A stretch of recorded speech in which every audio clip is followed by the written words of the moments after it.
प्रसादाद् भगवते प्रसादो यस्य प्रसादान्नगति कुतोऽपि ध्येयं स्तुवं तस्य यशस्त्रिसन्धं वन्दे गुरो श्रीचरणारविन्दम्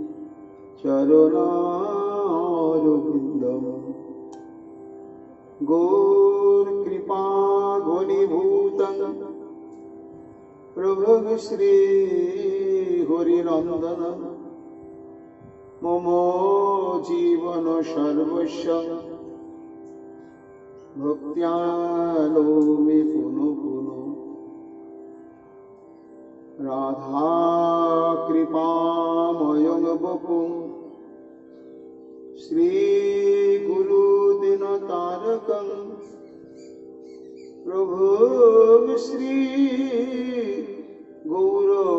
गौरगोपालं भक्त्यालोमि पुनः पुनः अजानुलम्बितो भुजो कनकावदातो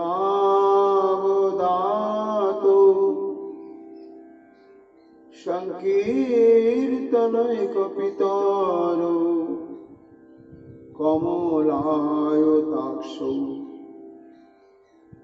विश्वाम्भरो द्विजबरो जुगोधर्मपालो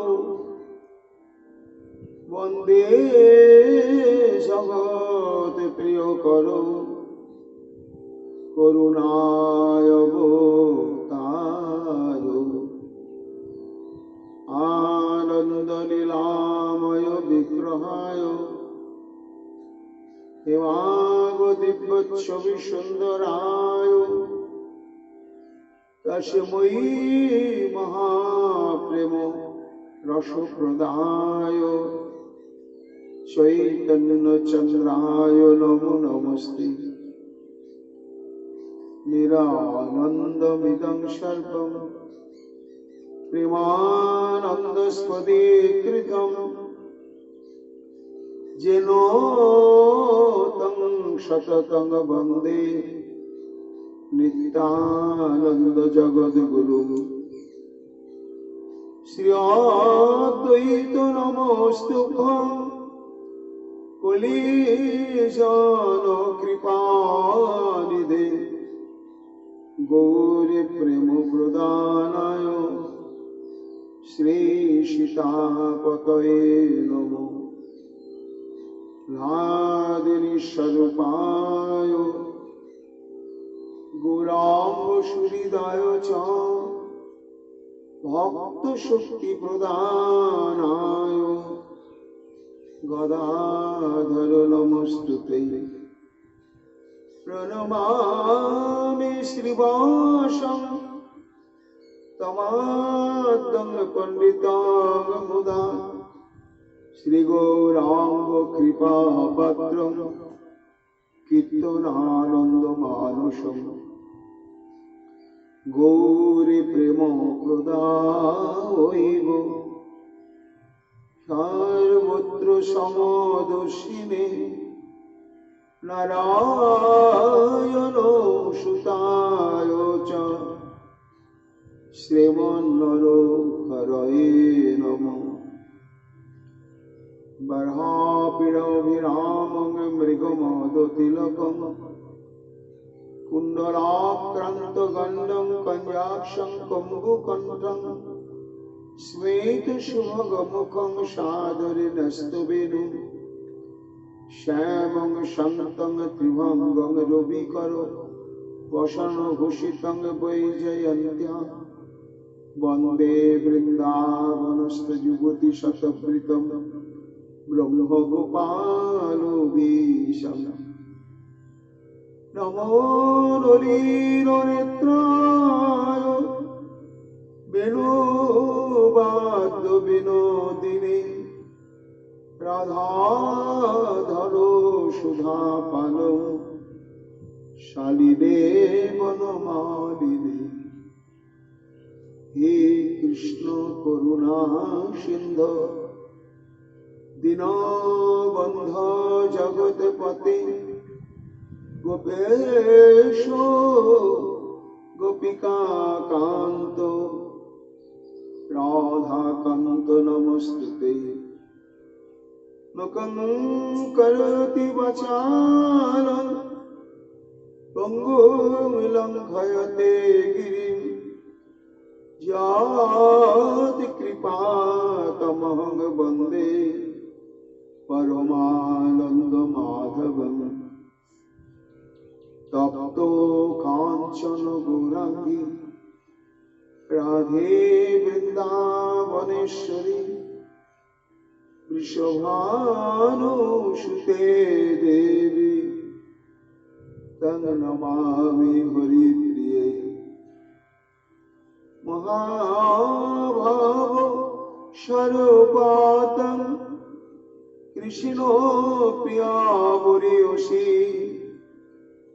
প্রেমী ভক্তি প্রদে দেবী রাধিকা তং নমাম্যহম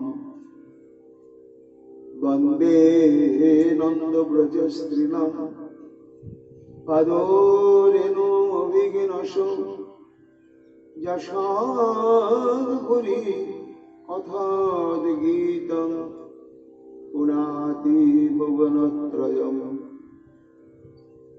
আচতুর্বদন ব্রহ্মা দিবাহুর পরো হরি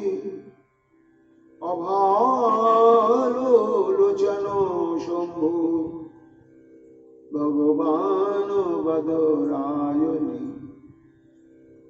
জং প্রভজন্তমনুপেতমপেতকৃতম দৈপায়ন বিরহ কাতরয়াজুহাব পুত্রেতি তন্ময়াতরবয়োবিনিদুস্তং সর্বভূত হৃদয় মণিমানতস্মি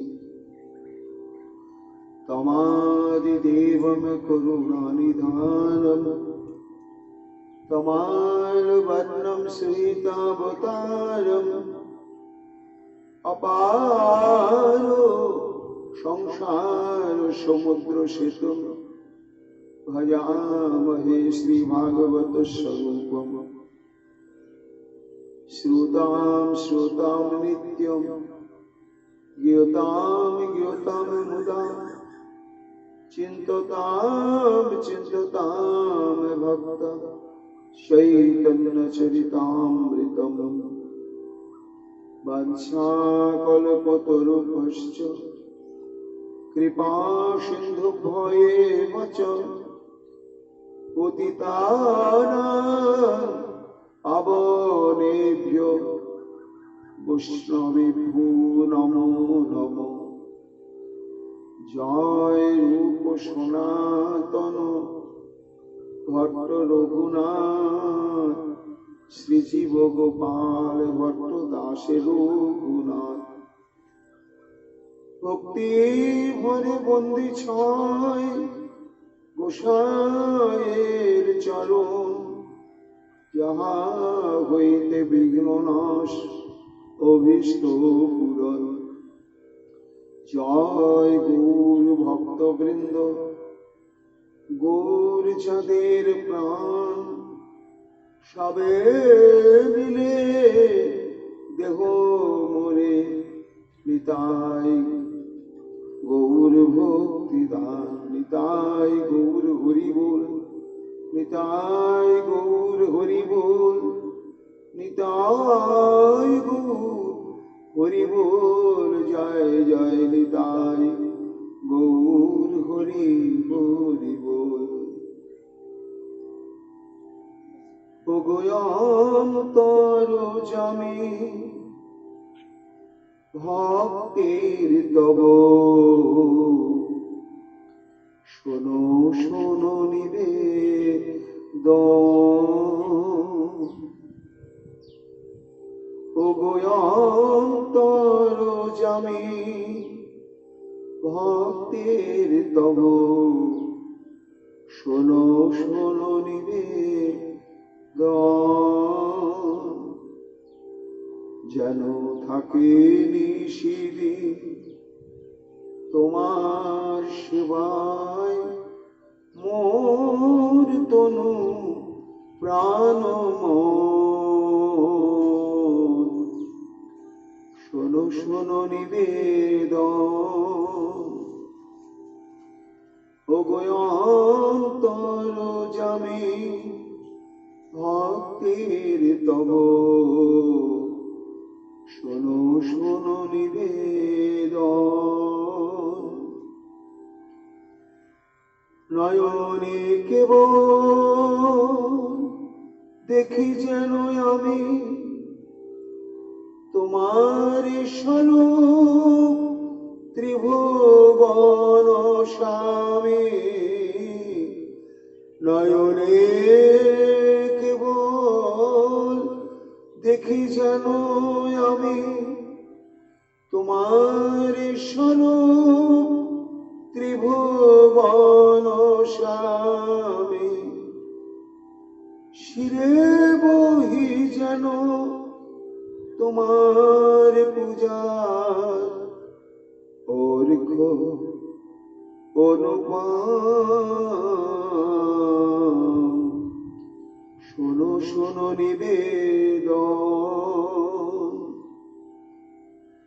ওগো অন্তর জামি ভক্তির তব। শোনো শোনো নিবেদন, রসনা শুধু জপে তব নাম। এই বর দাও না তোমার চরণ সেবায় লাগো মোর এই দুটি হাত। রসনা শুধু জপে তব নাম।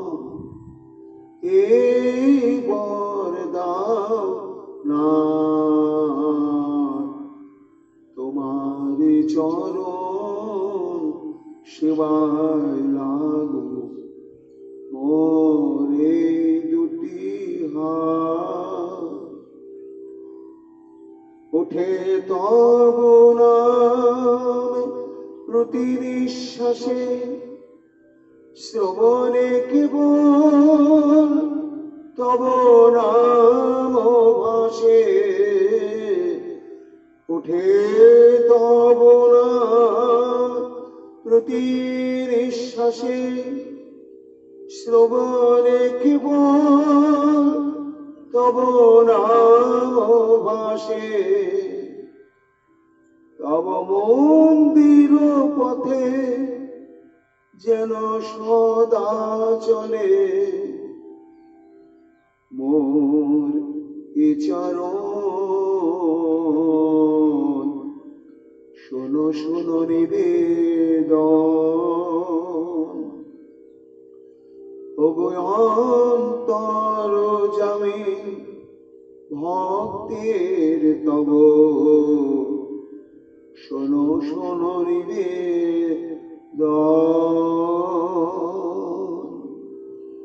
জয় মহাপ্রভু, জয় সচিনন্দন, জয় নরহরি প্রাণ গৌরহরি জয়। নগরে ভ্রমণ করে শ্রী সচিনন্দন, দেবের দুর্লভ বস্তু দেখে সর্বজন। কলিযুগ পাবন অবতার প্রেম পুরুষোত্তম ভগবান শ্রী চৈতন্য মহাপ্রভু অশেষ বিশেষ কৃপা ভাজন কৃষ্ণ দ্বৈপায়ন বেদব্যাস অবতার পরম পূজ্যপাদ শ্রীল বৃন্দাবন দাস ঠাকুর তাঁর শ্রী শ্রী চৈতন্য ভাগবত গ্রন্থেতে অষ্টম পরিচ্ছেদে শ্রীমন মহাপ্রভুর নগর ভ্রমণ লীলা প্রসঙ্গ বর্ণনা করছে। ভগবানের সমস্ত কিছুই কর্ম প্রচেষ্টাই হচ্ছে আমাদের শ্রবণ কীর্তন এবং স্মরণ যজ্ঞ।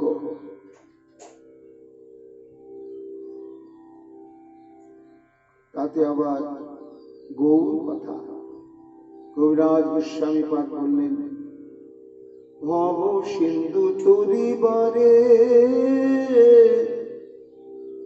যদি থাকে চিত্ত, ভব সিন্ধু তরিবারে যদি থাকে চিত্ত, শ্রদ্ধা যুক্ত হইয়া শোনো চৈতন্য চরিত, বলি অনায়াসে পারে যাবে এই ভব পারাবার, অনায়াসে পারে যাবে এই দুস্তর ভব পারাবার, আমার গৌর কথা শ্রবণ করিলে পরে দুস্তরে ভব পারাবার, অনায়াসে পারে যাবে শ্রদ্ধা যুক্ত হইয়া শোনো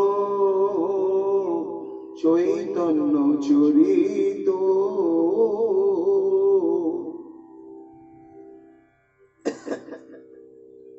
সংসার ভব সমুদ্র, এই সমুদ্র থেকে কলিযুগে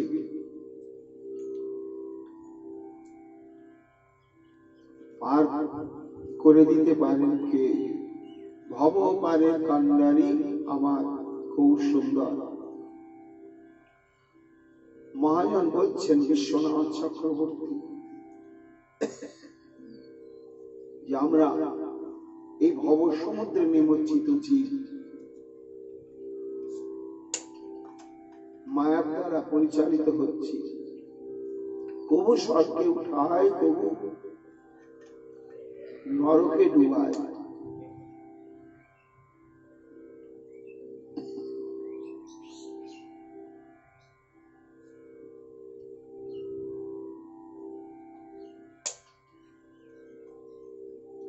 সংসার ধর্মে যখন সুদিন চলতে থাকে তখন আমরা নিশ্চিন্ত হয়ে যাই যে এই সুদিন বোধহয় আর কোনোদিন শেষ হবে না। এইভাবেই বোধহয় আমার সমস্ত জীবন আনন্দে উল্লাসে নিরুদ্বিগ্ন ভাবে উদ্বেগ শূন্য ভাবে অতিবাহিত হয়ে যাবে। কিন্তু সেই সুদিনের মুহূর্ত কি স্থায়ী হয়? হয় না। যেটি আমরা চাই না সেটি এসে উপস্থিত হয়। তখন মনে হয় জীবন কি দুর্বিষহ বেদনাময়।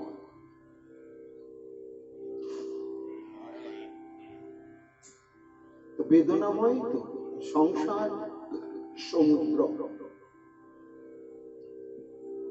এটাই মায়া। যে সমুদ্রে নিমজ্জিত জীব তার নিজের দুঃখের অনুভূতি সম্পর্কেও মোহগ্রস্ত হয়ে থাকে, অনুভব করতে পারে না। কিন্তু দুর্গত অবস্থা, সংসার দুঃখ জলধ পতিতস্য। শ্রীকৃষ্ণ নিজেই বলেছেন ইমম লোকম অসুখম, সংসারটা হচ্ছে অসুখকর। আর এই অসুখকর সংসারে এসে অনন্ত সুখের সাধনা আমাদের করতে হবে। তা সংসার দুঃখ জলধৌ পতিতস্য, এবং শুধু যে আমরা এই সংসার দুঃখ সমুদ্রে ডুবে আছি তা নয়, এর থেকে আমরা যদি মনে করি যে সাঁতার দিয়ে বা নিজের চেষ্টাতে আমরা এর থেকে নিষ্কৃতি লাভ করব, উপায় নেই। নক্র মকরই কবলীকৃতস্য, ভয়ঙ্কর দুটি জলজন্তু, এরা যখন অন্য প্রাণীকে ধরে আর কখনো এদের কবল থেকে তাদেরকে কখনোই মুক্ত করা যায় না। সে ভয়ঙ্কর দুটি প্রাণী কারা? একটি হচ্ছে মকর আর একটি হচ্ছে কুম্ভীর। এই মকরের দ্বারা যদি কেউ আক্রান্ত হয় বা কুমিরের দ্বারা যদি কেউ আক্রান্ত হয় আর তাকে উদ্ধার করা যাবে না। তা সংসার দুঃখ সমুদ্রের মধ্যে ভয়ঙ্কর দুটো জলজন্তু, সেই জলজন্তুর পরিচয় হচ্ছে একটি কাম আর একটি ক্রোধ। এই হচ্ছে মহাশত্রু, আর এরাই আমাদেরকে গ্রাস করে আছে। কামের দ্বারা প্রভাবান্বিত হইনি আর ক্রোধের দ্বারা প্রভাবান্বিত হইনি এমন মানুষ খুঁজে পাওয়া যাবে।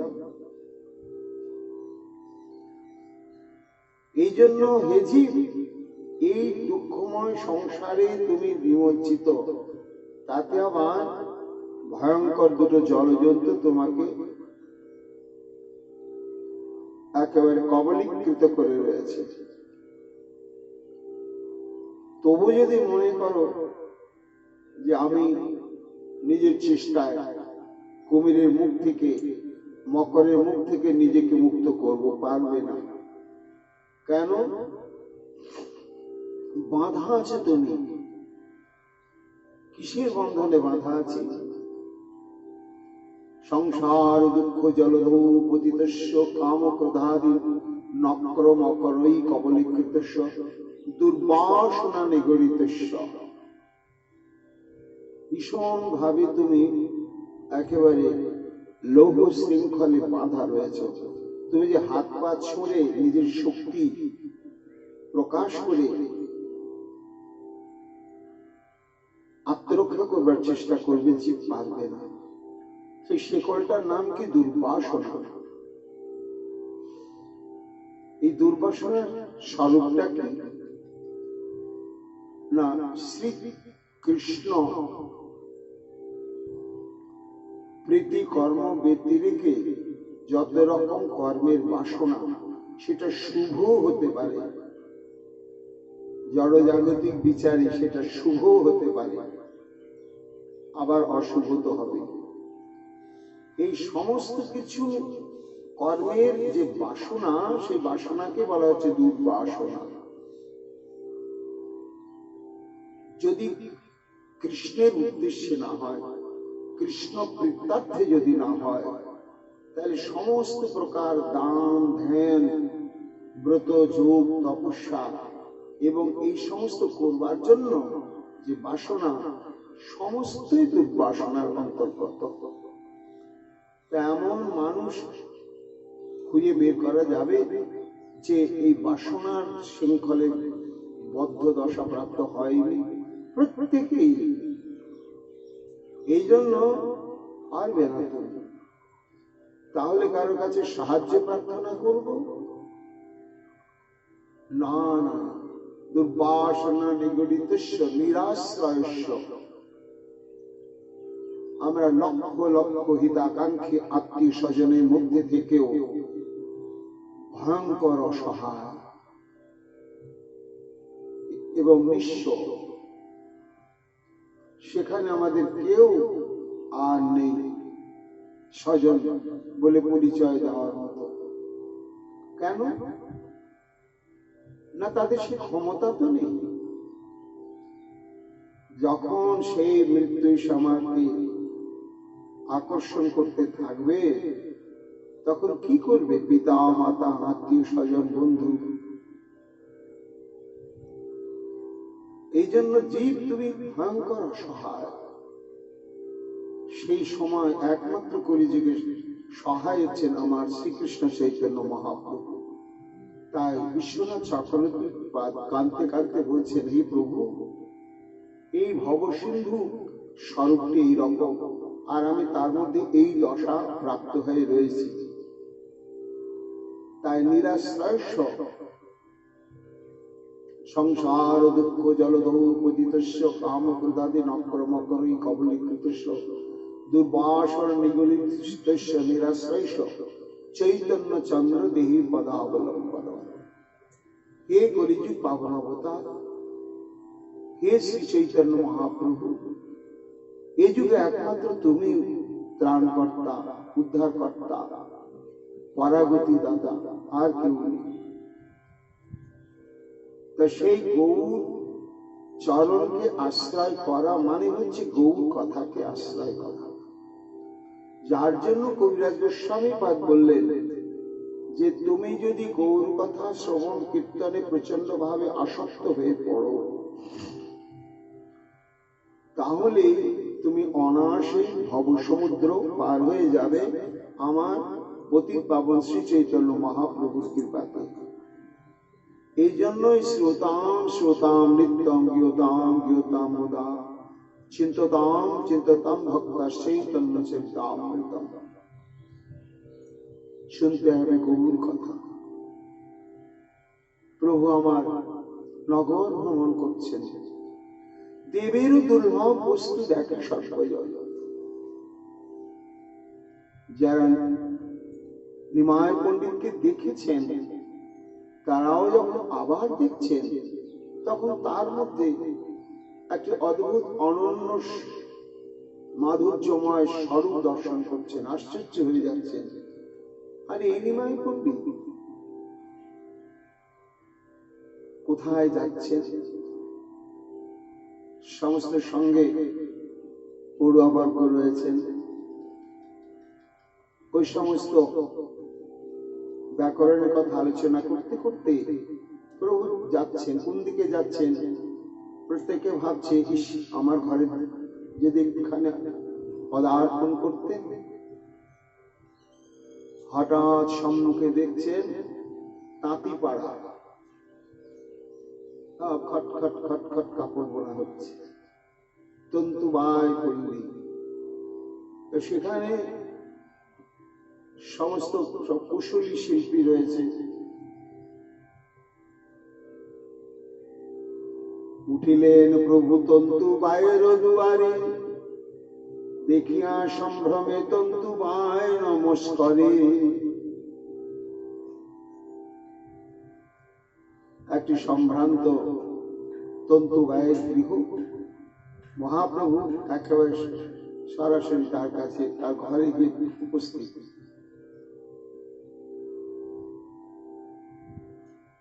সম্ভ্রমে বেরিয়ে এসেছি, এসে বারবার প্রণাম করছি।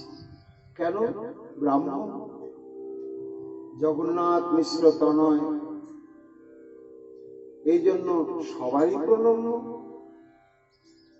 প্রণাম করে আনন্দে একেবারে আত্মহারা তন্তুবায়। নিমায় পণ্ডিত আমার দুয়ারে, কি প্রয়োজন সাধনের জন্য?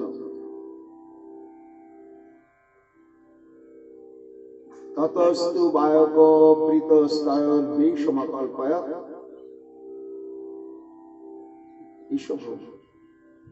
ভালো বস্ত্র আনো প্রভু বলে বচন, তন্তুবায় বস্ত্র আনিলেন সেই ক্ষণ। তোমার ঘরে ভালো ভালো কাপড় আছে তো, বস্ত্র আছে তো? হ্যাঁ প্রভু। কত চাই তোমার বলো, কি কি ধরনের? আরে যেটি সব থেকে ভালো সেটি দিয়ে এসো। তন্তুবায় বস্ত্র আনিলেন সেই ক্ষণ, বিচিত্র বর্ণশৈলী প্রাকল্পরূপত। সব থেকে সুন্দর সুন্দর নানা ধরনের জরি করা কারুকার্য করা বস্ত্র নিয়ে এসেছে। প্রভু বলে, এই বস্ত্রের কি মূল্য লইবা? হ্যাঁ গো তন্তুবায় মশাই, কিন্তু অনেক মূল্যবান বস্ত্র মনে হচ্ছে। তা তুমি যেটা আমাকে দেবে মনস্থ করেছ, এটার দাম কত হবে? দামটা আগে বলতো, আমাকে তো দিতে হবে। প্রভু বলে, এই বস্ত্রের কি মূল্য লইবা?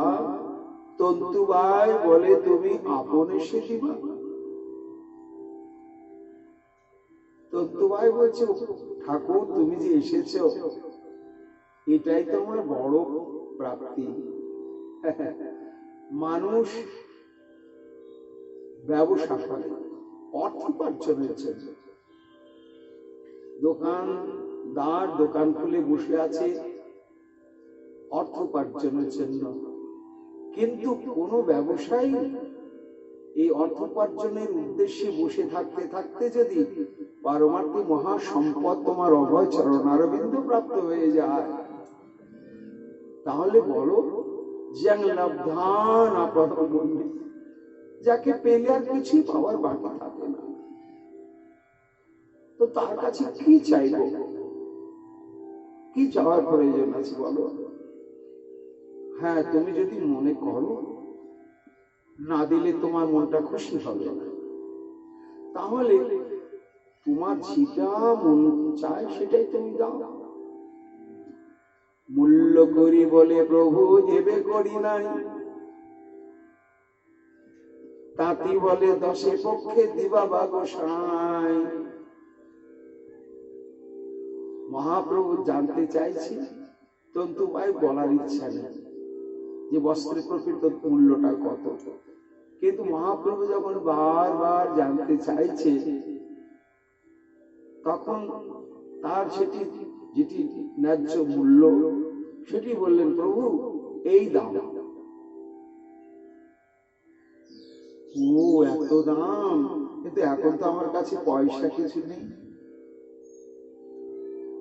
প্রভু দশে পক্ষে দিবা বাগসাই, তোমার যদি দেয়ারে বাসনা থাকে তাহলে তুমি 10 দিন 20 দিন পরে দিও, আমার কোনো তাড়াহুড়ো নেই। বস্ত্র লইয়া করো তুমি পরম সন্তোষে, পাছে তুমি করি মোর দিও সমাবেশে। শোনো, আগেই বলে দিচ্ছি ঠাকুর, এই 10-20 দিন পরে যেদিন তোমার হয়তো সম্ভব হবে তুমি দাম দেওয়ার পরে বস্ত্রটা পরবে, তা কিন্তু নয়। এই আমি দিলাম, তুমি হয় এক্ষুনি পরো, না হয় ঘরে গিয়ে আজ থেকে তুমি বস্ত্রটা যথেচ্ছ ব্যবহার করবে। তোমার ভালো লাগছে কিনা, পছন্দ হয়েছে কিনা সেটা বলবে, তারপরে পয়সা দিও। তন্তুবায় প্রতি প্রভু শুভ দৃষ্টি করি, উঠিলেন গিয়া প্রভু গোয়ালের পুরী। তন্তুবায়কে সন্তুষ্ট করলেন।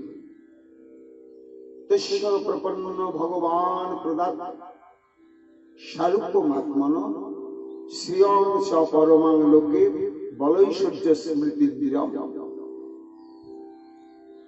বৃন্দাবন দাস ঠাকুর বলছেন,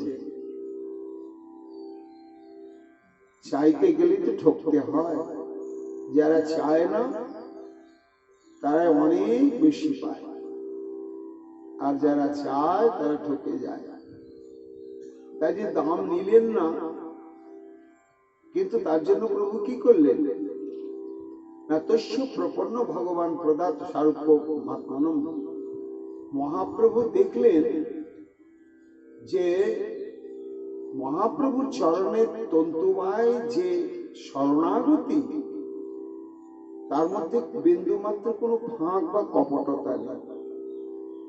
আমি যে ঘরে এসেছি এ শুধু বস্ত্রই দিল না, বস্ত্রের সঙ্গে সঙ্গে এর দেহ মনোপ্রাণ সবই গৌরাঙ্গায় নম বলে দিয়ে দিয়েছে।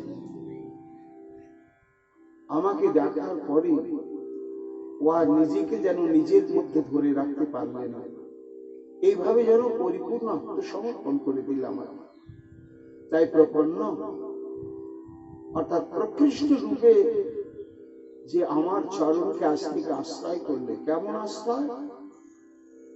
যেমন জল বেনু মেনু ফণি মণি বিনু, মৎস্য যেমন জলকে আশ্রয় করে, সে জল থেকে মৎস্যকে সরিয়ে দিলেই বাস হরি বল, আর প্রাণে বাঁচবে না। তাই তন্তুবায় সেদিন থেকে গৌর গত প্রাণ হয়ে গেলে, যেদিন আমার হৃদয় থেকে গৌরকে কেউ কেড়ে নেবে, সেই দিনেই দেখি আমার আর প্রাণ থাকবে না। এইভাবে যে শরণাগতি, এতে মহাপ্রভু সন্তুষ্ট কি করলেন? সারূপ্যম আত্মন, অর্থাৎ নিজের মতন প্রেম ভক্তি সম্পদ তাকে প্রদান করলেন।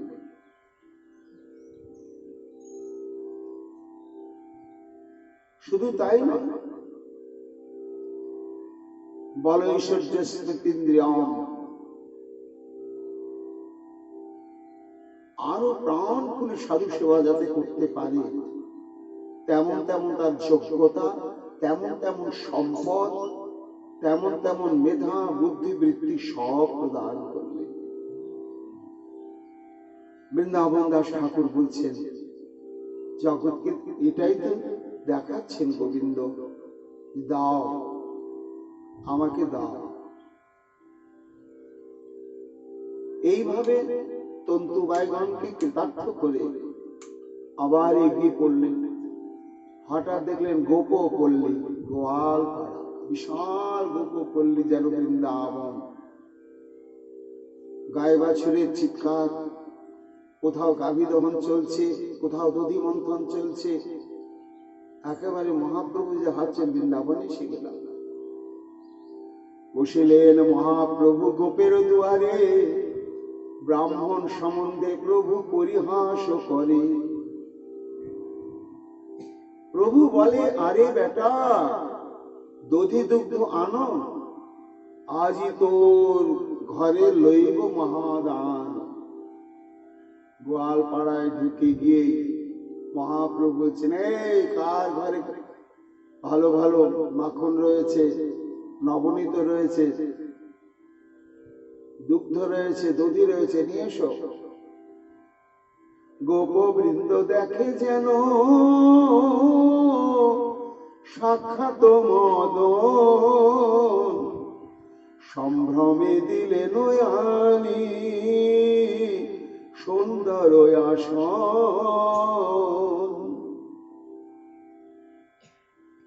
নিমাই পণ্ডিত এই গোয়ালপাড়ায় এসেছে গো। গোয়ালপাড়া মানে কি একটু অপরিচ্ছন্নই থাকে, যেখানে সেখানে গোবর, গোমূত্র, গোময়ের স্তূপ, সেই জন্য সবাই আসেন। নিমাই পণ্ডিত এসেছে, শুধু তাই নয়, নিমাই পণ্ডিতের দিকে তাকানোর সঙ্গে সঙ্গে তাদের মনে হয়ে গেল যেন আমাদেরই আপন জন। তাড়াতাড়ি আসন এসে পেতে দিয়েছে। প্রভু সঙ্গে গোপগণ করে পরিহাস, মামা মামা বলি সবে করেন সম্ভাস। সবাই মামা বলে ডাকছে নিমাই পণ্ডিতকে, ও মামা, আরে বসো বসো বসো, এইখানে বসো। মামা বলছেন কেন? না, তার কারণ হচ্ছে এই যারা মামা বলে সম্বোধন করছে, এদের মায়েরা মহাপ্রভুকে ঠাকুরদা বলে।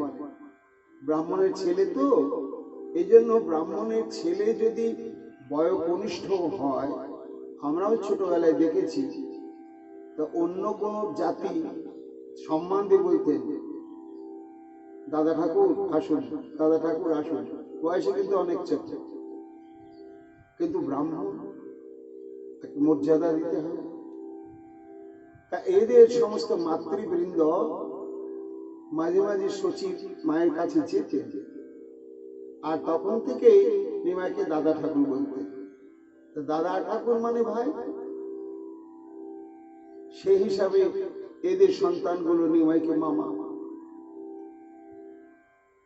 কেউ বলে চলো মামা ভাত খাই গিয়া, কোন গো কাঁধে করি যায় ঘরে লইয়া। ও মামা, কতদিন পরে তুমি আমাদের এই পল্লীতে এসেছো, চলো চলো ভাত খাবে না, চলো, একেবারে কাঁধেই করে নিয়ে চলে যাচ্ছে। কেহ বলে আমার ঘরের যত ভাত, পূর্বে যে খাইলা মনে নাহি কত মাত। কোন কোন গোয়ালা বলছে, ও মামা ভুলে গেলে, হ্যাঁ আমাদের ঘরে ঘরে আমরা না দিলেও চিড়ি করে খেতে, সে কথা তোমার মনে নেই? সে অভ্যাস হারিয়ে ফেলেছে নাকি? বৃন্দাবন দাস ঠাকুর বলছেন, এরা কিন্তু মহাপ্রভুকে চিনতে পেরে বলছে তা নয়, কিন্তু এদের অজ্ঞাত সারে এত নিবিড় সম্বন্ধযুক্ত প্রেম ব্যবহার এবং প্রেম সম্বোধনটা বেরিয়ে আসছে। কেন না, এরাই তো তারা।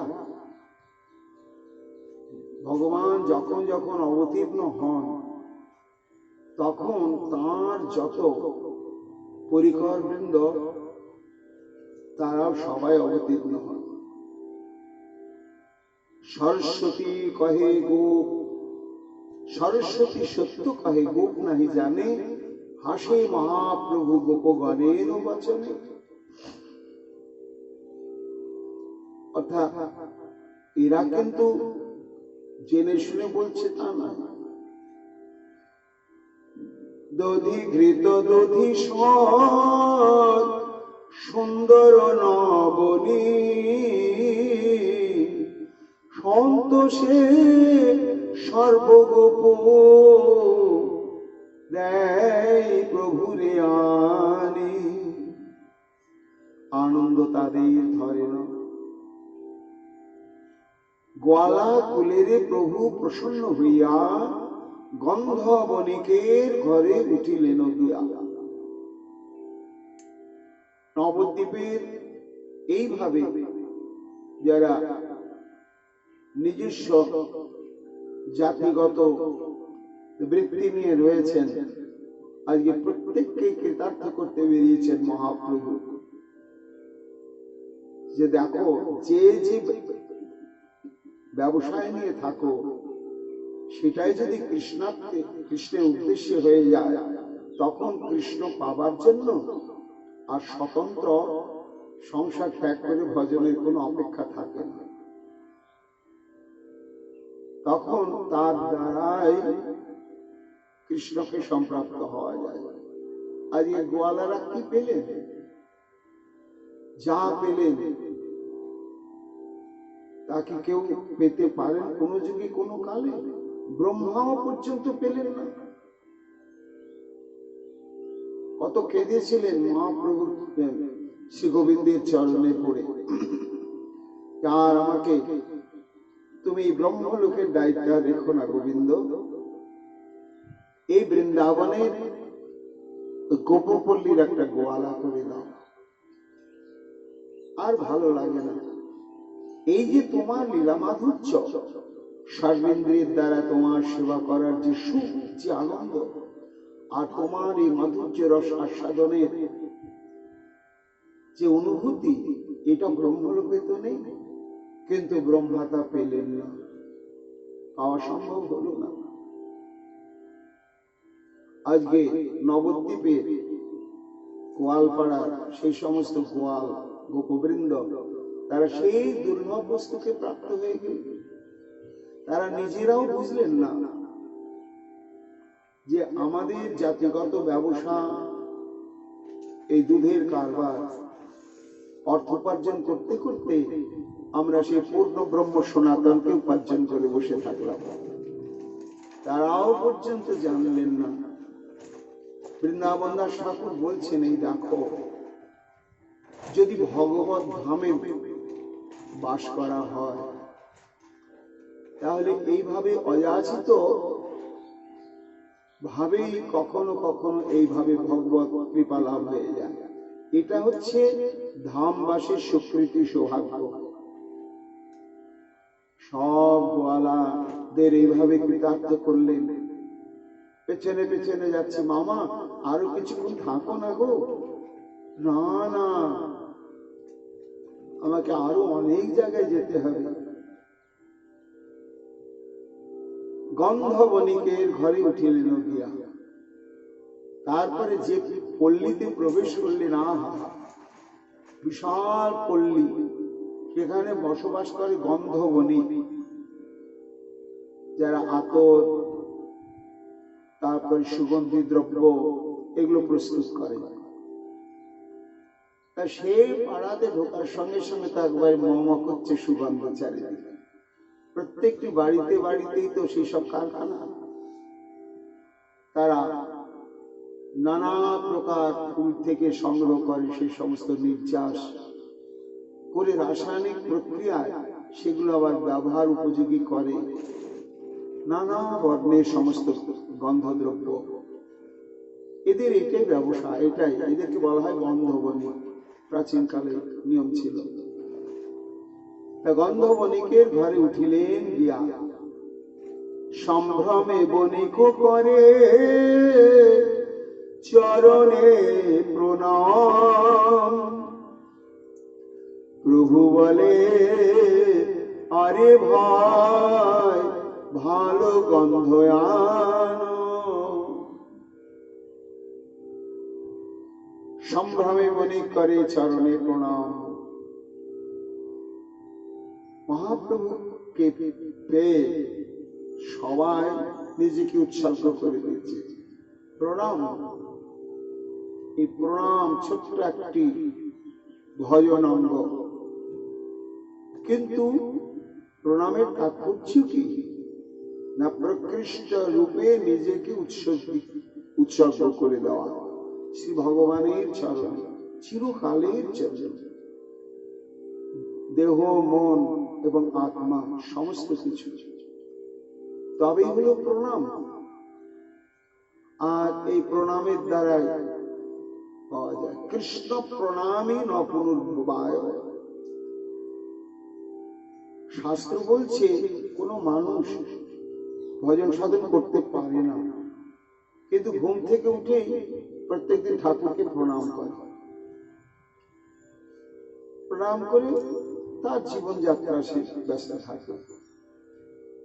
সে আর অন্যান্য ভজন সাধন করতে পারো বা না পারো, শাস্ত্র কি বলছে যে কৃষ্ণের চরণে, কৃষ্ণের উদ্দেশ্যে যে একবারও প্রণাম করে ন পুনর্ভবায়, তাকে আর এই সংসারে পুনর্জন্ম গ্রহণ করতে হয় না। কেন?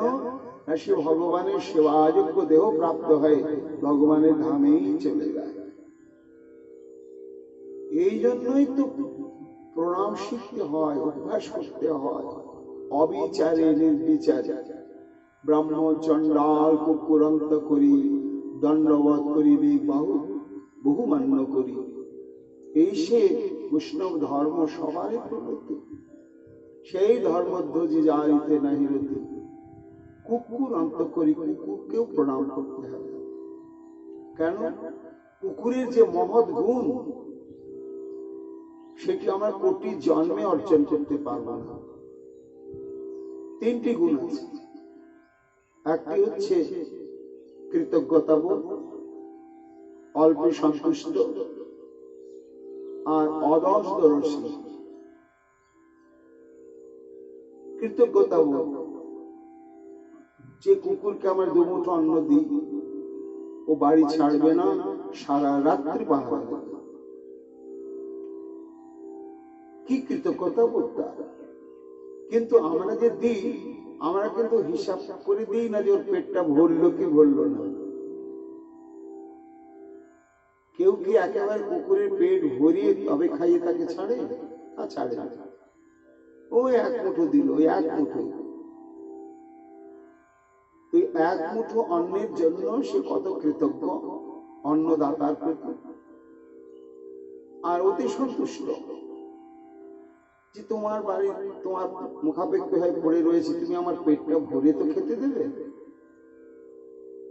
না। না, ওই এক মুঠো পেল ওতেই সন্তুষ্ট, অল্প সন্তুষ্ট এবং কৃতজ্ঞ। তৃতীয় তার কি গুণ? অদোষ দোষী। একটা কুকুরকে আপনি আচ্ছা করে ঠেকিয়েছেন, আবার যে তু করে ডাকলেন, লেজটা নাড়তে নাড়তে একবার সঙ্গে সঙ্গে ছুটে এসে কাছে দাঁড়িয়ে পড়লো। যে আমাকে গালাগাল করেছে, লাঠি পেটা করেছে, আমি আর যাব না, ওটা ভুলেই যায়।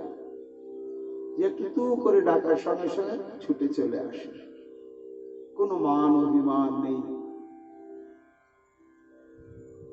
এই জন্য কুকুর আমাদের প্রণম্য। এই একটা প্রণাম যদি ভগবত উদ্দেশ্য করা হয়, পুনর্ভব হয়, তার জন্ম হয় না। তাই বণিক মশাই গন্ধবণিক প্রণাম করলেন, করে দাঁড়িয়ে যেন জানতে চাইছেন, হঠাৎ প্রভু অযাচিত করুণা করে এই গন্ধবণিক পল্লীতে, আরে ভাই ভালো গন্ধ আনো। কি আনন্দ! সত্যি তো আমাদের কি দেয়ার আছে? আমাদের জাতিগত ব্যবসায় যে যে দ্রব্য, সেটাই তো আমাদের দেয়ার আছে, আর তো অন্য কিছু নেই। তাহলে আমাদের দেয়ার মতন আছে গন্ধদ্রব্য, সেটাই আমরা দিতে পারি। আজকে সেটার দ্বারাই যদি ভগবত কৃপা লাভ হয়ে যায়। দিব্য গন্ধবণিকে আনিল ততক্ষণ, একেবারে সুন্দর সুন্দর সুগন্ধ সব ডিব্বা নিয়ে এসছে। কি মূল্য লইবা বলে সচিরনন্দন। হ্যাঁ গো বণিক মশাই, কি অদ্ভুত গন্ধ, কিরকম দাম এটা, কত দাম নেবেন? বণিক বলে, তুমি জানো মহাশয়, তোমার স্থানে মূল্য কি বলিতে যুক্ত হয়? আহা, বলছেন প্রভু, তোমার তো একটা ধারণা রয়েছে এর দাম কত হতে পারে, আর দামেরই জিজ্ঞাসা তোমার প্রয়োজন কি? আজকে আমাদের বংশানুক্রমিক এইটাই বৃত্তি, পেশা। মানুষ বিলাসী সংসারী মানুষরা তাদের বিলাস বাসনা চরিতার্থে নিজেরা নিজেদের শরীরে ব্যবহার করে সন্তুষ্ট থাকে। আজকে তুমি এসেছো গ্রহণ করতে, আমার মূল্যের কথা তুমি জিজ্ঞাসা করছো? আজি গন্ধ করি ঘরে যাও তো ঠাকুর, কালি যদি গায়ে গন্ধ থাকো এ প্রচুর। আজ দাম যদি দিতেই হয়, না দিলে তুমি যদি কষ্ট পাও, তাহলে আজকে দাম নেব না। কবে নেবে? আজকে তোমাকে আমি গন্ধটা গায়ে দিয়ে দিচ্ছি, কালকে এই সময় যদি এই রকমই সমান গায়ে গন্ধ থাকে, একটু যদি না কমে, তখন তুমি দামের কথা জিজ্ঞাসা করবে। আর যদি গন্ধটা কমেই যায়, তাহলে তো দামের কোনো ব্যাপারই নেই। শুধু তাই নয়, ধুইলেও যদি গায়ে গন্ধ নাহি ছাড়ে, তবে করি দিও মরে যেই চিত্তে পড়ে। গন্ধটা মাখিয়ে দিচ্ছি, তুমি তো স্নান করবে। স্নান করার পরেও যদি শরীরে তোমার ওই গন্ধটা একই রকম থাকে, তাহলে তোমার কাছে আমি দাম নেব, আর তুমি দাম দেওয়ার কথা চিন্তা করবে। কখনো তুমি দাম দেওয়ার কথা আগেই ভাবিও না। প্রভু এত বলি আপনে প্রভুর সর্বঙ্গে গন্ধ দে বণিক না জানি কোন রঙ্গে,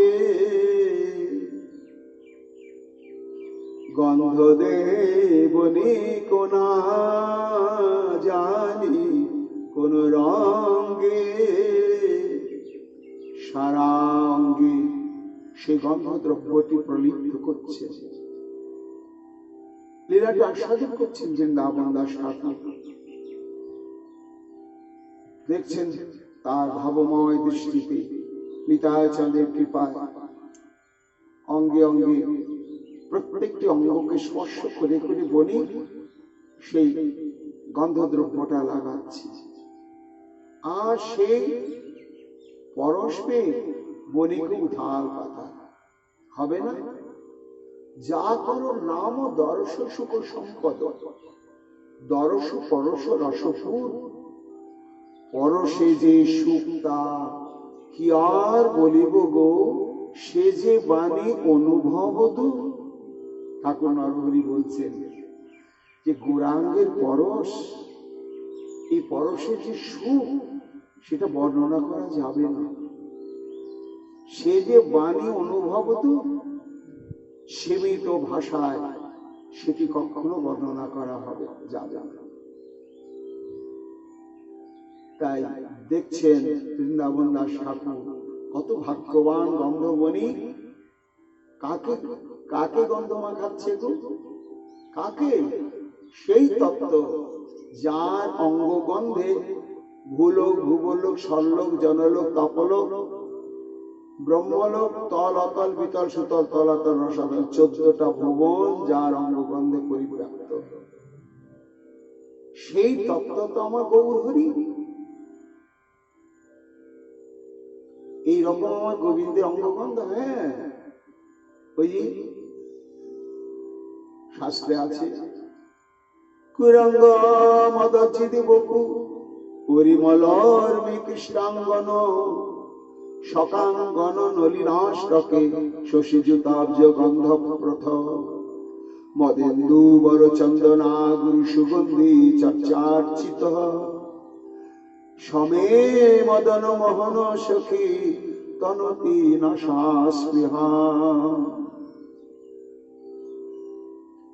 রাধারানী সখীদের কণ্ঠ ধরে হাউ হাউ করে কাঁদছে।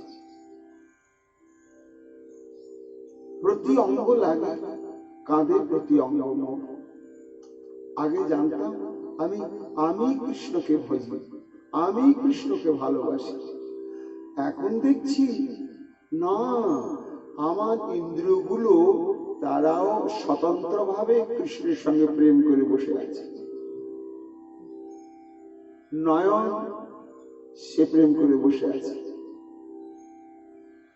কর্ণ সে প্রেম করে বসে আছে, জিহ্বা সে কৃষ্ণের সঙ্গে প্রেম করে বসে আছে, নাসা এই নাসিকাও স্বতন্ত্রভাবে কৃষ্ণের সঙ্গে প্রেমে পড়েছে। নাক আবার কিসে প্রেমে পড়লো বলে কৃষ্ণের অঙ্গগন্ধে। তাই সখী তনতি নাশাস্পৃহাম, তনতি শব্দে বিস্তার বাড়াচ্ছে। কতক্ষণে পাবো সেই গন্ধ, কতক্ষণে পাবো সেই গন্ধ। এই গন্ধ প্রাপ্তির তৃষ্ণাটা বাড়িয়ে দিচ্ছে সখী। কতক্ষণে গোবিন্দের কাছে যেতে পারবো, তবেই তার অঙ্গ মাধুর্য। কেমন অঙ্গ মাধুর্য গো, কেমন না। কুরঙ্গ মদ জিদ বপু পরিমলর্মি কৃষ্ণাঙ্গন, অর্থাৎ কুরঙ্গ মদ, কুরঙ্গ মদ মানে হচ্ছে মৃগ মদ। পুরুষ হরিণের নাভিতে এই একটা ময়লা জায়গা, একটু নরম নরম কালো, সেটি তার এত তীব্র গন্ধ যে সেই নাভিতে যখন ওই কস্তুরী জন্মগ্রহণ করে, সৃষ্টি হয়, তখন হরিণটা খাওয়া দাওয়া ছেড়ে দেয়। বুঝতে পারে না যে আমার নাভির দেশ থেকেই এটার গন্ধ ছড়াচ্ছে। তো সেই গন্ধে একেবারে চারিদিকে পাগল হয়ে ছুটতে থাকে। তখন অভিজ্ঞ ব্যাধেরা বুঝতে পারে যে এই হরিণের নাভিতে কস্তুরী তৈরি হয়েছে। তখন তারা সংগ্রহ করে। তা কুরঙ্গ মদজ্জিত বপু, অর্থাৎ গোবিন্দের অঙ্গ সে মৃগমদের যে কস্তুরী, সেই কস্তুরীর চাইতো অতি সুমিষ্ট সুন্দর গন্ধ। আবার কি না, কৃষ্ণের অঙ্গে আছে নলিনী 8টি পদ্মফুল। তাহলে মৃগ মদনাভি কস্তুরীর গন্ধের সঙ্গে যদি পদ্ম ফুলের উপরে কর্পূর ছিটিয়ে দেওয়া হয়, তাহলে ফুলের গন্ধ কর্পূরের গন্ধ মেখে যে গন্ধ তৈরি হয়, আর তার সঙ্গে যদি কস্তুরীর গন্ধ মিশানো হয়, তাহলে যে অদ্ভুত প্রভাবশালী গন্ধ, সেই গন্ধই হচ্ছে গোবিন্দের অঙ্গ। এবং তার প্রভাব কেমন? কস্তুরী লিপ্ত নীলত পল, মিলনে যে পরিমল, তাহা চিনি কৃষ্ণ অঙ্গ গন্ধ, ব্যাপে 14 ভুবনে, করে সর্ব আকর্ষণে, নারীগণে আখি করে অন্ধ, নারীগণের আখি করে গন্ধ। গোবিন্দের অঙ্গগন্ধ 14 ভুবন পরিব্যাপ্ত হয়ে আকর্ষণ করছে সবাই। রাধাই বলছেন, সখিয়ে কৃষ্ণ গন্ধ জগত মাতায়,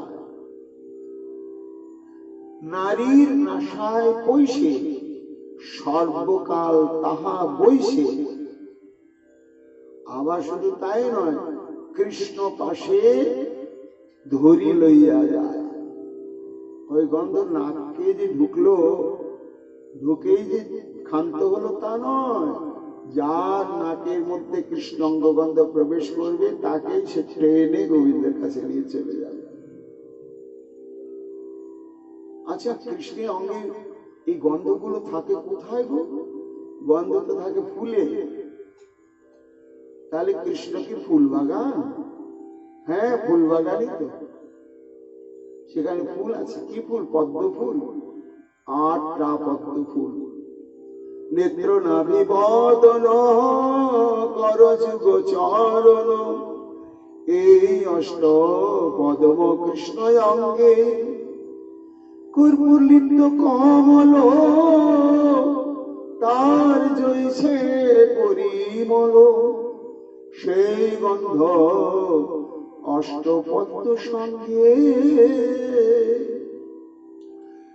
কৃষ্ণের সেই তনুতে রয়েছে 8টি পদ্ম। নেত্র নাভি বদন, 2টি নয়ন, নাভি আর এই বদন, 4টি পদ্ম, আর 2 হাতের তালু আর 2 চরণের তালু। এই 8টি পদ্ম কৃষ্ণ অঙ্গে, আর সেখান থেকে ওরা গন্ধ ছড়াচ্ছে। হেমকিলিত চন্দন তাহা করি ঘর্ষণ, তাহে অগরু কুমকুম কস্তুরী, কর্পূর সঙ্গে সনে চর্চা অঙ্গে, পূর্ব অঙ্গের গন্ধ সঙ্গে মিলি ডাকা যেন কইল চুরি। তা কৃষ্ণের তো এই সহসঞ্জাত শরীর এইরকম গন্ধ, তাতে আবার গন্ধ দ্রব্য তাতে প্রলিপ্ত হয়ে রয়েছে। তাহলে স্থির থাকবে কেমন করে? হরে নারীর মন নাশা করে ঘূর্ণন, নিবি খসায় ছুটায় কেশবন্ধ। এরকম হয় না কি কারো? হয়, গোপীদের হয়। কেন? গোপীদের প্রত্যেকটি রক্ত কণিকা কৃষ্ণ অনুরাগ গঠিত। তাই কৃষ্ণ অঙ্গগন্ধ যদি বহু দূর থেকে বাতাসে ভেসে নাসিকায় প্রবেশ করে, তখন শরীরটা এত আনন্দে অবশ বিবশ হয়ে যায় যে পরিধানের বস্ত্রটা খুলে যায়, কবরই বিশ্বস্ত হয়ে যায়। শুধু তাই নয়, করে আগে বাউরি নাচায় জগত নারী, হেন ডাকাতিয়া কৃষ্ণ গন্ধ, হেন ডাকাতি কৃষ্ণ অঙ্গগন্ধ। সেই গন্ধের বসনাশা সদা করে গন্ধের আশা। রাধার বলছে, সখী, একবার যদি কেউ কৃষ্ণ অঙ্গ গন্ধ নাশায় প্রাপ্ত হয়, ওই গন্ধ আর তার নাক ছেড়ে পালায় না, ওইখানেই বাসা বেঁধে থাকে। এবার পাচ্ছে না তো, লোকরা রয়েছে, কবু পায় কবু নাহি পায়, পাইলে পেট পিয়া পেট ভরে, পিউ পিউ তবু করে, না পাইলে তৃষ্ণায় মরে যায়। শুধু তাই নয়, মদন মোহন নাট পশারি গন্ধের হাট, জগন্নারী গ্রাহক লোভায়, বিনামূল্যে দেয় গন্ধ, গন্ধ দিয়া করে অন্ধ, ঘরে যাইতে পথ নাই পায়, ঘরে যেতে পথ নাই পায়।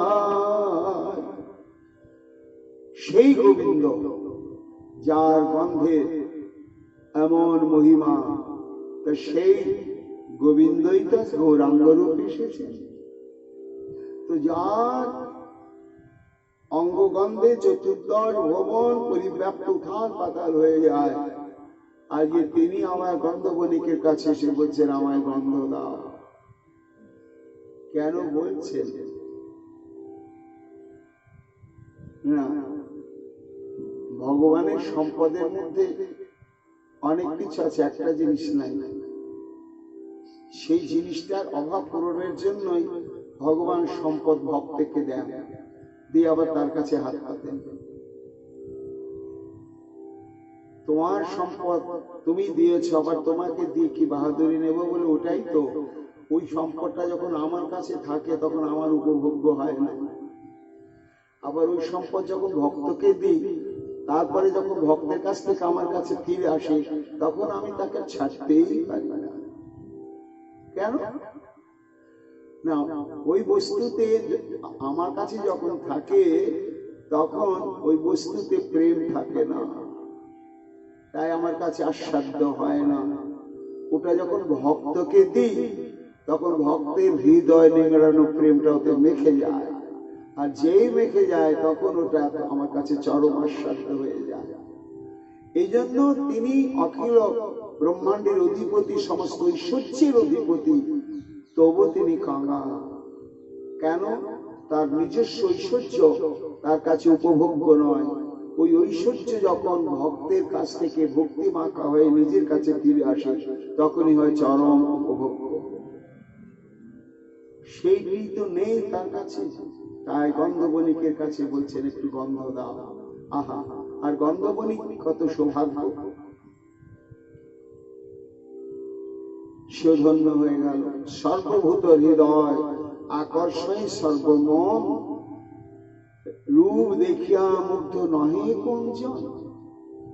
গন্ধটা মেখে আবার অন্য পল্লীতে যাবার জন্য বেরিয়ে পড়েছে। যতক্ষণ দেখা যাচ্ছে আমার বৃদ্ধ বনিতার চোখে পলক পড়ছে না, তাকিয়ে আছে মন্ত্রমুগ্ধের মতো। কেন তাকিয়ে আছে? কি রস পাচ্ছে বোঝানো যাচ্ছে না, কিন্তু কারো নয়ন শুকছে না। কেন? সেই রূপ দেখিয়া মুগ্ধ নহে কোনজন। মহাজন বলছেন, ওটা কি বটে? সকল জনার মন করিবারে আকর্ষণ বিধাতাকে পাতিয়াছে একবার যে হারে সে আখি ফিরাইতে না রে, একবার যে হারে সে আখি ফিরাইতে না রে, মনয় উন্মাদন গোরাছা। একবার চাইলে নয়ন আর ফিরে আসে, একেবারে সেখানে আটকে যায়। ফেরিয়া গৌরাঙ্গ গতি উৎকৃত গজেন্দ্র গতি, গজ সে সামান্য মদে মাতা মাতা। গৌরাঙ্গ বদন হেরে সকল অঙ্ক চন্দ্র পরে, গৌরাঙ্গ বদন হেরে সকল অঙ্ক চন্দ্র পরে, ঘৃণা করে সকল জনতা। গৌরের বদনখানা দেখলে আর চাঁদ দেখতে ইচ্ছা হয় না।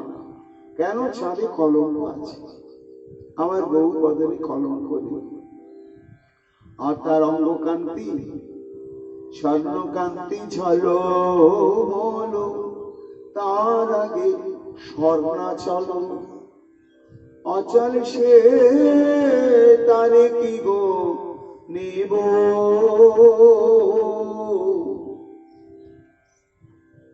সোনার পর্বত তার সঙ্গে তুলনা হবে?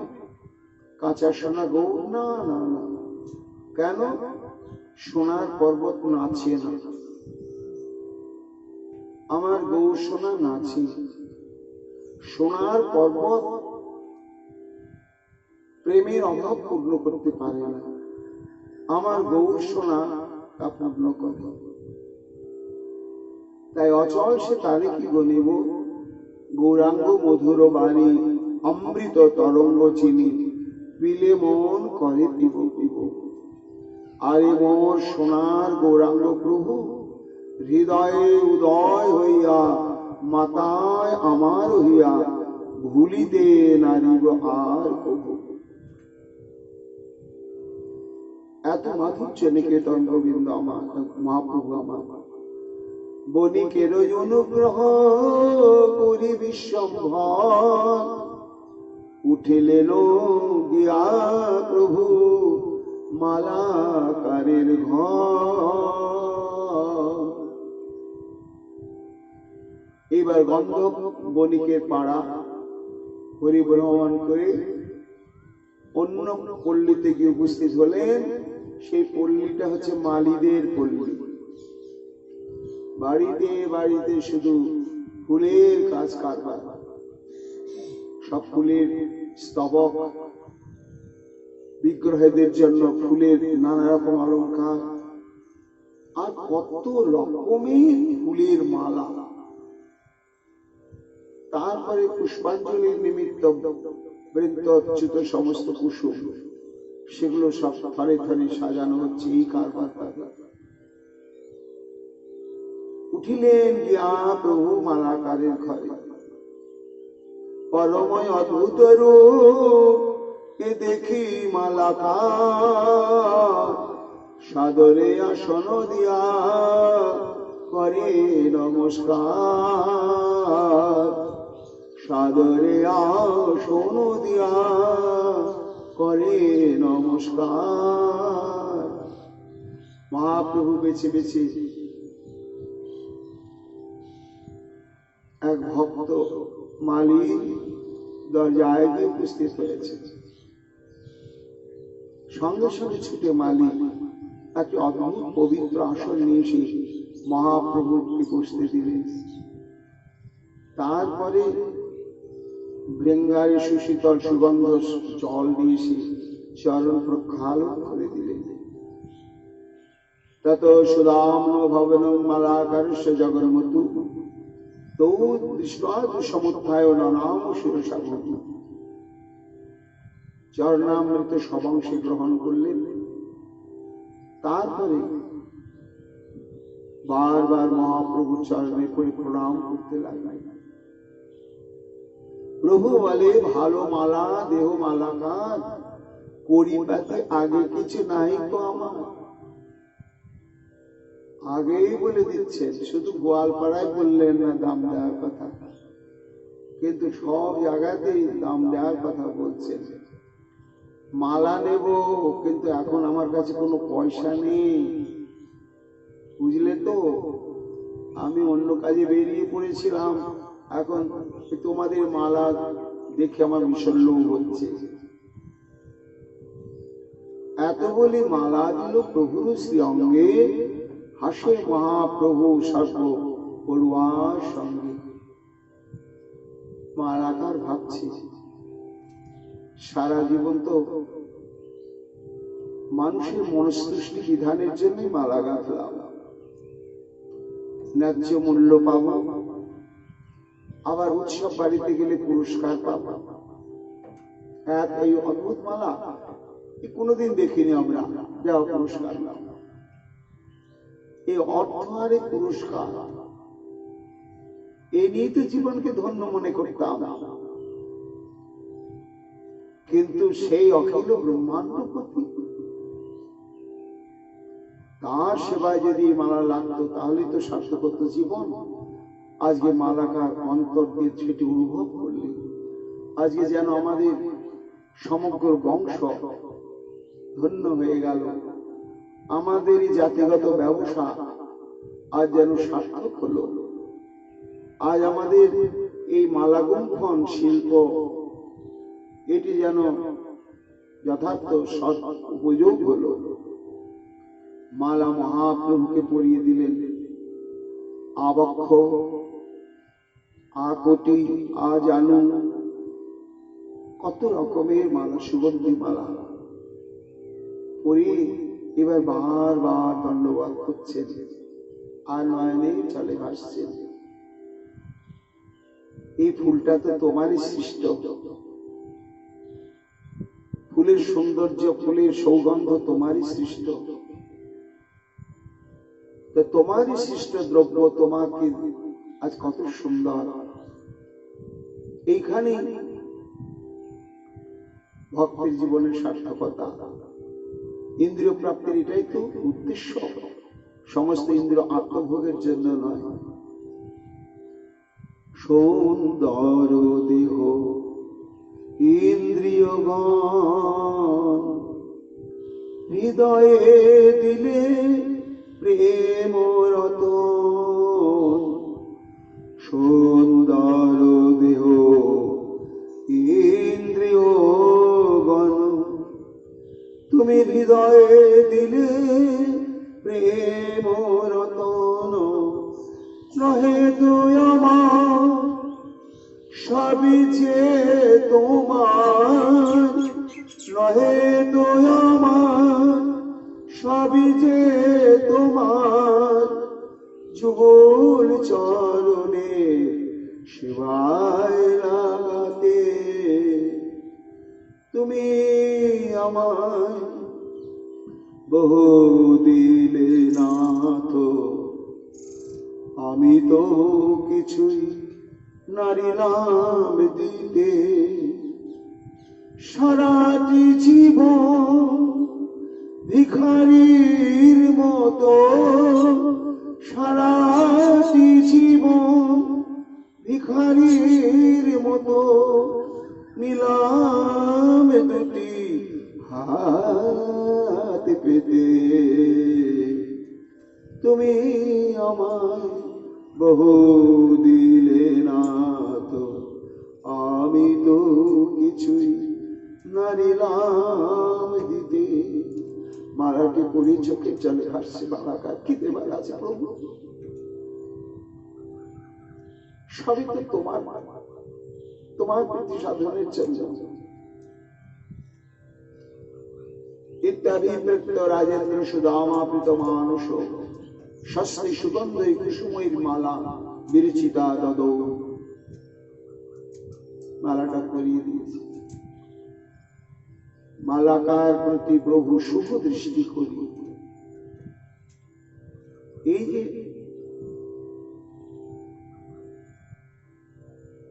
চাওয়া পাওয়া শূন্য সেবা, প্রতিদান চাই না, একটাই প্রতিদান, তোমার যদি ভালো লেগে থাকে এই মালাগুলোকে ওটাই দাও। দাবি সালঙ্কিত উপেত কৃষ্ণ রাম সহানুগ প্রণতায় প্রপন্নায় দদতুর বরদৌ বরা। বৃন্দাবন দাস ঠাকুর বলছেন, এই যে তুমি দিলে, প্রেম মাখে প্রেমাশ্রুতে সিদ্ধ করে যাও, তোমার সর্বসিদ্ধি লাভ হোক। বর দিলে মালাকার প্রতি প্রভু শুভ দৃষ্টি করি, উঠিলা তাম্বুলি ঘরে শ্রী গৌরাঙ্গ হরি। এবার মালিপাড়ার পল্লী পেরিয়ে যে পল্লীতে উপস্থিত হলেন ওটা হচ্ছে তাম্বুলিদের পল্লী, অর্থাৎ পানের ব্যবসা। তারা পান চাষ করে, পান তৈরি করে, পান খিলি বানায়, বিড়া বানায়, এইটাই তাদের জীবিকা নির্বাহ। এখন সেই তাম্বুলিদের ঘরে মহাপ্রভু কি উপস্থিত হয়েছেন, আর তাদের আনন্দ ধরে না। তাম্বুলি বলে, বড় ভাগ্য আমার, কোন ভাগ্যে তুমি আমার সারের দুয়ার। প্রভু কত সুকৃতি ছিল গো, কত জন্মের পুঞ্জীভূত সুকৃতি, তাই তুমি আমাদের দরজায় এসে উপস্থিত হয়েছ। তা কি সেবা করতে পারি? এত বলি আপনি পরম সন্তোষে দিলেন তাম্বুলয়ানি, প্রভু দেখি হাসি।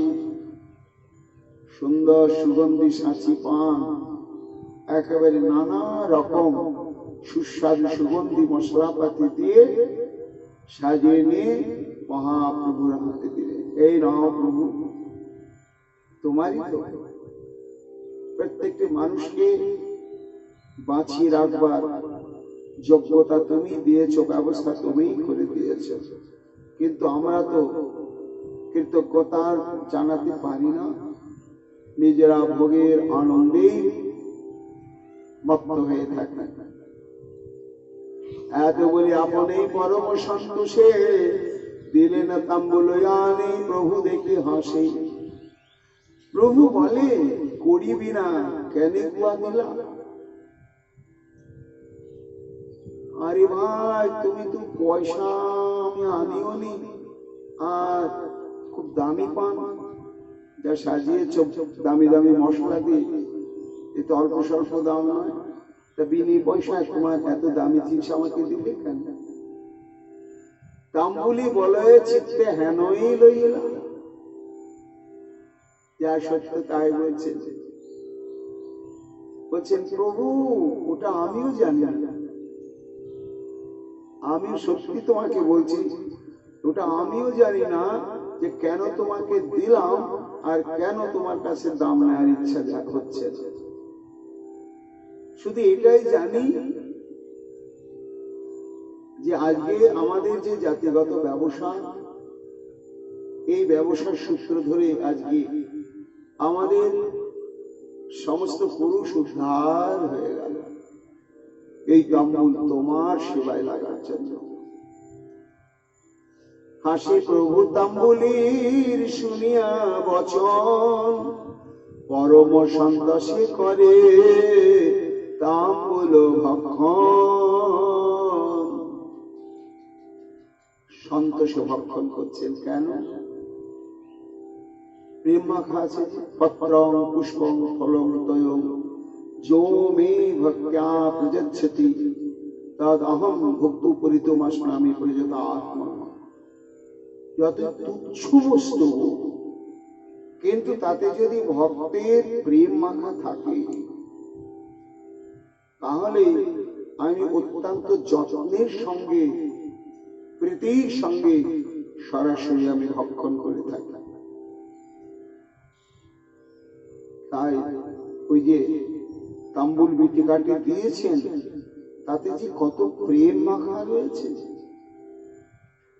ভক্ষণ করছেন, কে ভক্ষণ করছেন? বৃন্দাবন দাস ঠাকুর বলছেন, বলে তাম্বুল ভক্ষণ, পান খাওয়া অভ্যাসটা ওইখান থেকে আছে। যখন বাঁকা শাম তখনই আর ওই তাম্বুল গোপিকাগণের কাছে বড় লোভনীয় ছিল। রাধারানী আক্ষেপ করতেন। কি আক্ষেপ করতেন? সুধাজি দই বল্লিকা সুদল বিটিকা চর্বিত সমে মদন মোহন সকিত নতি জিহ্বাস্পৃহম। কাঁদছেন, কি হলো রাধে? আমার এই জিহ্বাটা বড় ব্যথা, তো বড় আক্ষেপ করে কাঁদছে। শুধু আমি যে গোবিন্দের জন্য কাঁদছি তা নয়, আমার এই জিহ্বাটাও কাঁদছে। কিসের জন্য?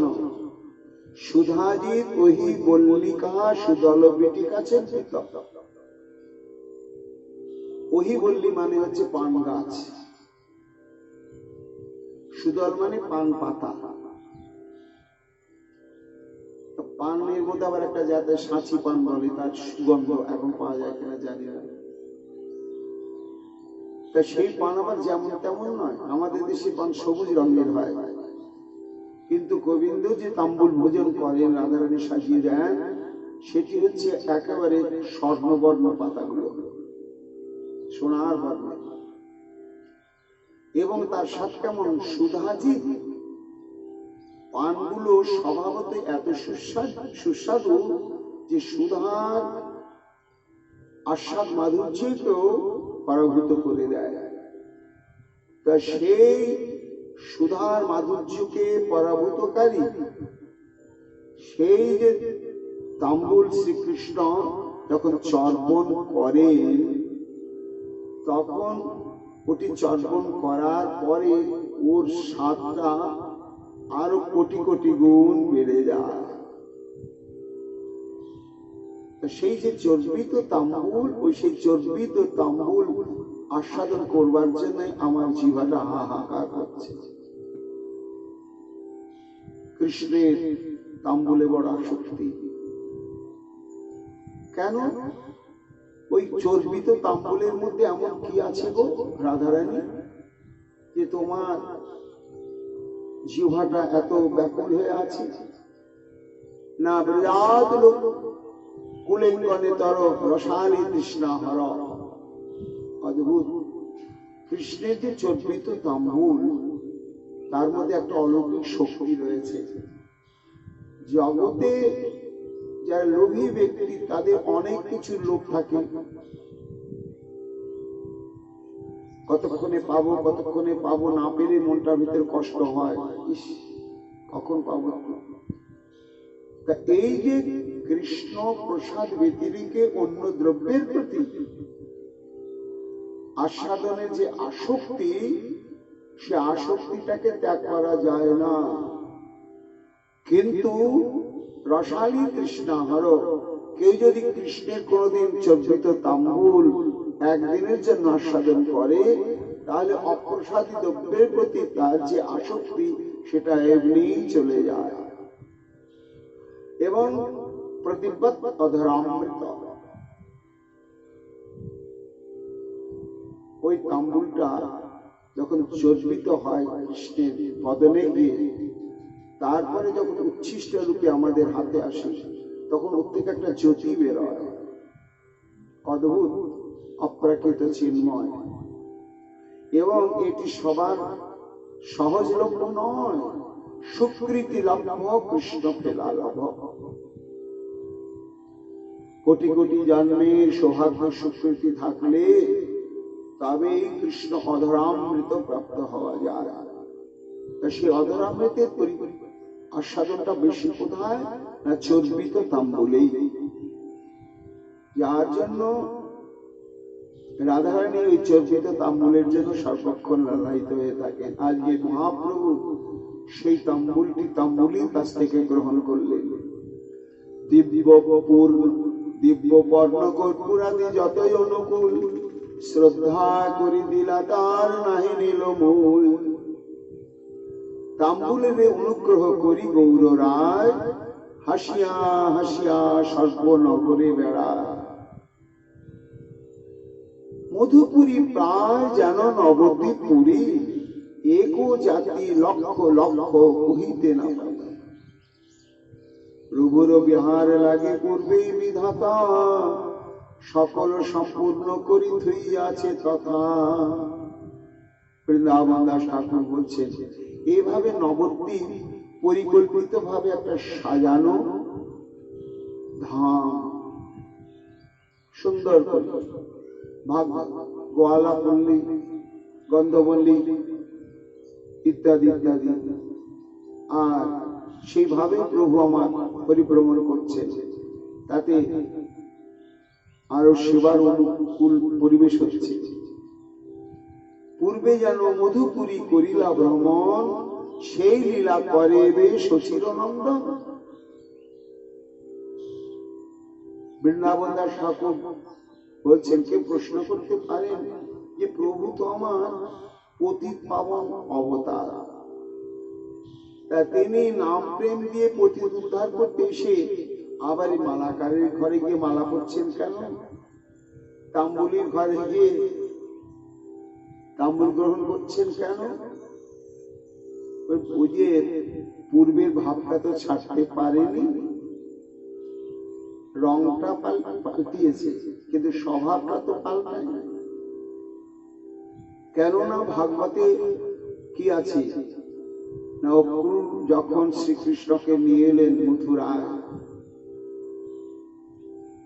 তারপর অক্রূর নিজের ঘরে শ্রীকৃষ্ণকে নিয়ে যাওয়ার খুব চেষ্টা করেছিলেন, গোবিন্দ গেলেন না। তিনি অস্থায়ী গোপাবাসে থাকলেন, যেখানে বৃন্দাবন থেকে আগত সব গোপের অবস্থান করছেন। আর সেখান থেকেই তিনি মথুরায় এই পল্লীতে পল্লীতে পরিভ্রমণের জন্য বেরিয়েছিলেন, যে আমরা ভাগবতে পাই। তাই বৃন্দাবন দাস ঠাকুর বলছেন যে সেই ব্রজেন্দ্র নন্দন যে সচিসূত হইল, সেই তো আজকে প্রভুর আমার সেই ভাব যেন তিনি মথুরায় এসেছেন। আর এইবার তাই পল্লীতে পল্লীতে গিয়ে তিনি সেবা গ্রহণ করছেন। এইভাবে চলতে চলতে তবে গৌর গেলা শঙ্খ বণিকের ঘরে, দেখি শঙ্খ বণিক সম্ভ্রমে নমস্কারে।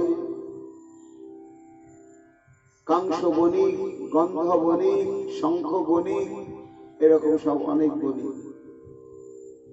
শঙ্খ বণিক মানে শাঁখারি, যারা শাখা তৈরি করে আর শঙ্খ তৈরি করে বাজানোর জন্য। জল শঙ্খ পুরো কাঁচা অবস্থায় তো সমুদ্র থেকে সংগ্রহ করে আনা হয়, করে তাকে পরিষ্কার করতে হয়, তারপরে যেটা বাজানোর শঙ্খ সেটা তদনুরূপ তৈরি করতে হয়, যেটা জল শঙ্খ তদনুরূপ করতে হয়। আবার শঙ্খ থেকে শাখা তৈরি হয়, নানা রকম কারুকার্যময় শাখা। তা এই কাজগুলো তদানীন্তনকালে যারা করতেন তাদের একটা জাতি ছিল, তাদেরকে বলা হতো শঙ্খ বলি। এদের ওই শাঁখারিও বলতো, শাঁখারি কাজ, শঙ্খ এবং শাঁখারি কাজ কারবার। প্রভু বলে, দিব্য শঙ্খ আনো দেখি ভাই, কেন কেমনে বা নিব শঙ্খ করিবাতে নাই। চাইছেন, আবার নিজের দুর্বলতাটা আগে বলে দিচ্ছে। আমার শঙ্খ নিতে মানে শাঁখা নিতে ইচ্ছা হচ্ছে, বালা সাদা ধবধবে হাতে পড়বো, পয়সা কিন্তু নেই আমার। দিব্য শঙ্খ শাঁখারি আনিয়া সেইখানে প্রভুর শ্রী হস্তে দিয়া করিলা প্রণামে। শঙ্খ লই ঘরে তুমি চলো গোসাই, পাছে তুমি করি দিও, না দিলেও দায় না। কেন? বৃন্দাবন দাস ঠাকুর বলছেন এটা নবদ্বীপ তো, নটা ভক্তির মহাপীঠ স্থান। এই জন্য ভক্তি রানীর কৃপা না হলে ভগবত তত্ত্ব ভগবত মাধুর্য অনুভব হয় না। এই নবদ্বীপ ধামেই এর অবস্থান করছে, তো এখানকার মাটিতে হচ্ছে নববিধা ভক্তি, কাজে তার প্রভাব তাদের উপরে পড়েছে। আর ভগবানকে অনুভব করার উপাদানই হচ্ছে ভক্তি। তাই ভক্তির ভূমিতে এরা বসবাস করতে করতে ভক্তিময় নয়ন প্রাপ্ত হয়েছে। তাই মহাপ্রভুকে দর্শন করা মাত্রই তার মাধুর্য অনুভব হচ্ছে, তখন তার কাছে কিছু প্রত্যাশা থাকছে না তাদের। এই মতো নবদ্বীপে যত নগরিয়া সবার মন্দিরে প্রভু বলেন ভ্রমিয়া, সেই ভাগ্যজ্ঞাপীয় নাগরিকগণ পায় শ্রী চৈতন্য নিত্যানন্দের চরণ। সর্বজ্ঞের ঘরে প্রভু করিলাম তবে ইচ্ছাময় গৌর চন্দ্র ভগবান, সর্বজ্ঞের ঘরে প্রভু করিলা বয়ান। এইভাবে ঘুরতে ঘুরতে গিয়ে একটা পাড়ায় উপস্থিত হয়েছে পল্লীতে, সেখানে সব বনা পড়া গুণী লোক থাকে, অনেক কিছু বলে দেয় না। তার মধ্যে একজন খুব বিদগ্ধ, তিনি হচ্ছেন খুব, তাকে সর্বজ্ঞ বলে, সব জানে, ভূত ভবিষ্যৎ বর্তমান সব বলে দিতে পারে। দেখিয়া প্রভুর পেয়ে সেই সর্বজান বিনয় সম্ভ্রম করি করিলা প্রণাম। তার দরজায় যে যে মহাপ্রভু উপস্থিত হয়েছেন দেখছেন, আজান লম্বিত ভুজধারী সেই কুঞ্চিত কেশরাম, আহা হা, দীঘল দীঘল চাচল চুল, তাই বুঝেছে চাপার ফুল, কুদ মালতীর মালা বেড়া ছোটা। সেই সর্বজ্ঞ মহাপ্রভুর চরণে প্রণাম করলেন। দেখে বুঝতে পারলেন অসাধারণ কোন ব্যক্তিত্ব সম্পন্ন মহাপুরুষ বটেন। প্রভু বলে, তুমি সর্ব জানো, ভালো জানি, বলো দেখি অন্য জন্মে কি আছিলাম আমি। মহাপ্রভুকে প্রণাম করলেন, তথাস্তু। বলে, হে সর্বজ্ঞ ঠাকুর, এই তোমার কাছে আমি একটা বিষয় জানতে এলাম, তুমি তো সব বলে দিতে পারো। আচ্ছা বলো তো, আমি পূর্ব জন্মে কে ছিলাম, এটা বলো তো। ওই জন্যই পাড়ায় ঢুকলাম। ভালো বলি সর্বজ্ঞ সুকৃতি চিনতে মনে, জপিতে গোপাল মন্ত্র দেখে সেই ক্ষণে। এবার তো নিয়ম আছে যে ওই ধরনের সর্বজ্ঞদের কাছে কিছু জিজ্ঞাসা করলে ওরা দুম করে বলে না, তখন একটু মন্ত্র জপ করতে হয়। করতে করতে একটা আবেশ আসে বা সর্বজ্ঞতার শক্তিটা প্রকাশ হয়, তখন সব ধরা। তাই তার ইষ্ট দেব হচ্ছেন গোপাল। গোপাল মন্ত্র জপ করছে আর চিন্তা করছে পূর্বজন্মে কে ছিল। তা জপ করতে করতে অদ্ভুত দেখছে চাক্ষুষ মহাপ্রভুর দিকে। শঙ্খ চক্র গদা পদ্ম চতুর্ভুজ শ্যাম, শিবৎস কৌস্তুভ বক্ষে মহাজ্যোতির ধাম। দেখছেন একেবারে শঙ্খ চক্র গদা পদ্মধারী। তারপরে দেখছেন কোথায় তিনি রয়েছেন, বৈকুণ্ঠে না, একটা অন্ধকার কারাগার। কারাগারের অন্ধকারকে দূর করে জ্যোতির্ময় স্বরূপে দাঁড়িয়েছে। কারাগারের মধ্যে এই চতুর্ভুজধারী বিষ্ণু কেন? ও, এটা তো সেই কারাগার, কংসের কারাগার। নিশাভাগে প্রভুরে দেখেন বন্দি ঘরে, পিতা মাতা দেখে সম্মুখে স্তুতি করে। গণক ঠাকুর তখন দেখছেন যে বসুদেব দেবকী স্তুতি করছেন অন্ধকার কারাগারে, সেই জ্যোতির্ময় চতুর্ভুজ। সেইখানে দেখে পিতা পুত্র লই কোলে, সেই রাত্রে থইলেন আনিয়া গোকুলে। সব দেখছে। তারপরে মথুরার কারাগার হতে বসুদেব গোকুলে নিয়ে এসে রাখলেন। পুনঃ দেখে মহানদী বুঝ দিগম্বর, কোটিতে কিঙ্কিণী নবনীত দুই কর। নিজ ইষ্ট মূর্তি যাহা চিন্তায় অনুক্ষণ, সর্বজ্ঞ দেখো এসে সকল লক্ষণ। তারপরে নিজের ইষ্টদেব বালগোপালকে দর্শন করছেন, করে মুক্ত হয়ে যাচ্ছেন তিনি। অনুরাগে ত্রিভঙ্গিম মুরলী মদ, চতুর্দিকে যন্ত্র গীত গায় গোপীগণ। তারপরে আবার দেখছেন মহারাস লীলা, শতকোটি গোপী পরিবেষ্টিত শ্যাম সুন্দর, আর তারা সব নানা রকম বিবিধ বাদ্য যন্ত্র বাজাচ্ছে, শ্যাম মুরলী বাদন করছেন, আর বিচিত্র ভঙ্গিমায় সব কণ্ঠধারা ধরি করে নৃত্য করছেন। দেখিয়া অদ্ভুত চক্ষু মেলে সর্বজন, গৌরাঙ্গে চাহিয়া পুনঃ পুনঃ করে ধ্যান। তাকে দেখছি, আবার ধ্যান করছে, আবার তাকে দেখছি। সর্বজ্ঞ কহে শোনো শ্রীবাল গোপাল, কি আছিলা নিজ এই দেখাও সকল।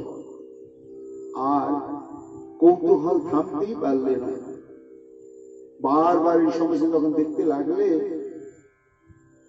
তখন তাকে সম্বোধন করছেন, তুমি কি আমার বালগোপাল? কি আশ্চর্য, তুমি কেন এই নবদ্বীপে গৌরাঙ্গ স্বরূপে? ওমা, উত্তর তো পেলেনই না।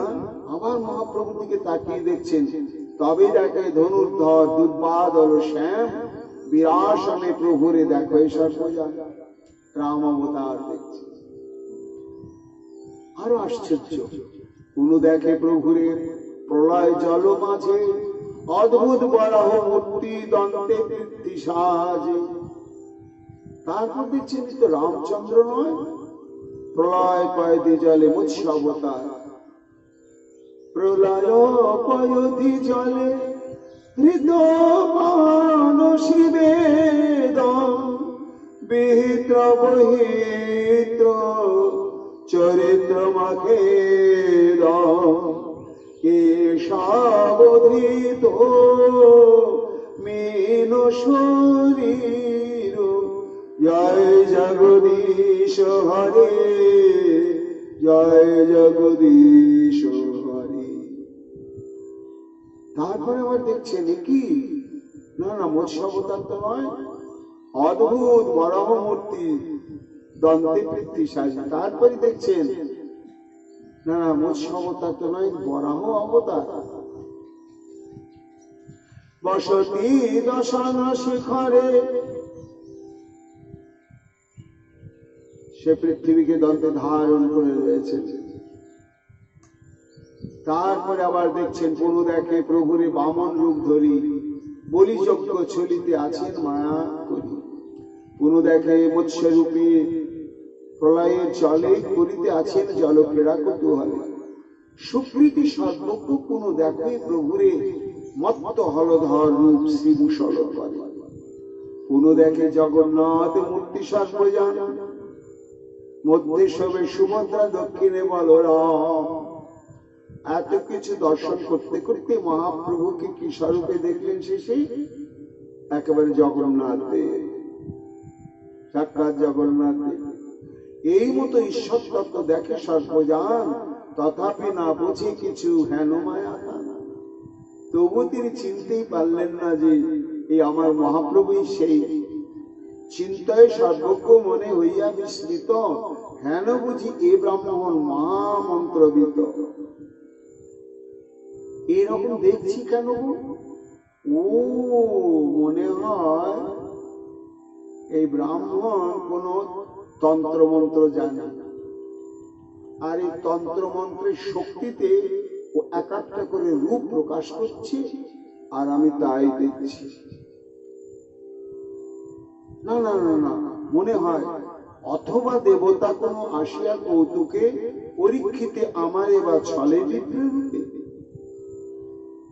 তাহলে কি অন্য কোন দেবতা এসেছে আমাকে পরীক্ষা করার জন্য? অমানুষী তেজ দেখে বিপ্রের শরীরে সর্বজ্ঞ করিয়া কিবা পদার্থ আমারে। এত চিন্তিতে প্রভু বলিলা হাসিয়া, কে আমি কি দেখো কেনে না কহ ভাঙিয়া। কি গো, সর্বজ্ঞ ঠাকুর বললে না তো আমি কে ছিলাম? সর্বজ্ঞ বলে তুমি চলো এখানে, বিকালে বলিব মন্ত্র জপি ভালো মনে। বৃন্দাবন দাস ঠাকুর বলছেন রহস্য উদ্ঘাটন করতে পারলেন না, পারা যায় না। বিশ্বরূপ দর্শন করলেন অর্জুন, আর দর্শন করলেন দুর্যোধন।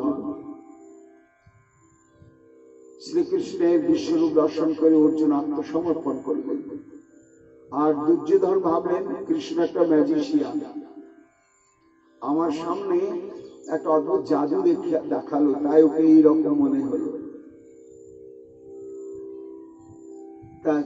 এই সর্বজ্ঞ ঠাকুর মনে করলেন তাই বোধহয় এ আমারই মতন কোন তন্ত্র মন্ত্র বিশাল, চিনতে পারলেন না। বললেন পরে আমি তোমাকে বলবো তুমি কে বলবে। এই সর্বজ্ঞের প্রসঙ্গ চরিতামৃতে কৃষ্ণদাস কবিরাজ গোস্বামী বর্ণনা করেছেন, সেটা একটু অন্য আস্বাদে।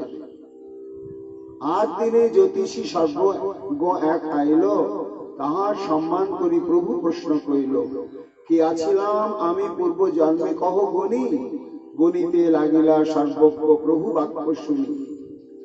গণি ধ্যানে দেখে সর্বজ্ঞ মহাজ্যোতির্ময়, অনন্ত বৈকুণ্ঠ ব্রহ্মাণ্ড সবার আশ্রয়। পরতত্ত্ব পরম ব্রহ্ম পরম ঈশ্বর, দেখি প্রভু মূর্তি সর্বজ্ঞ হইল কাপড়। বলিতে না পারে কিছু মৌন করিল, প্রভু কোন প্রশ্ন কইল কহিতে লাগিল, কি দেখলে তুমি? পূর্ব জন্মে ছিলা তুমি জগতই আশ্রয়, পরিপূর্ণ ভগবান সর্বৈশ্বর্যময়। পূর্বে যেই ছিলা তুমি এবে সেই রূপ, দুর্ভিক্ষে ও নিত্যানন্দ তোমারই স্বরূপ। প্রভু হাসি বলে তুমি কিছু না জানিলা, আমি পূর্বে আছিলাম জাতিতে গোয়ালা। এটা চরিতামৃতে বলেছেন।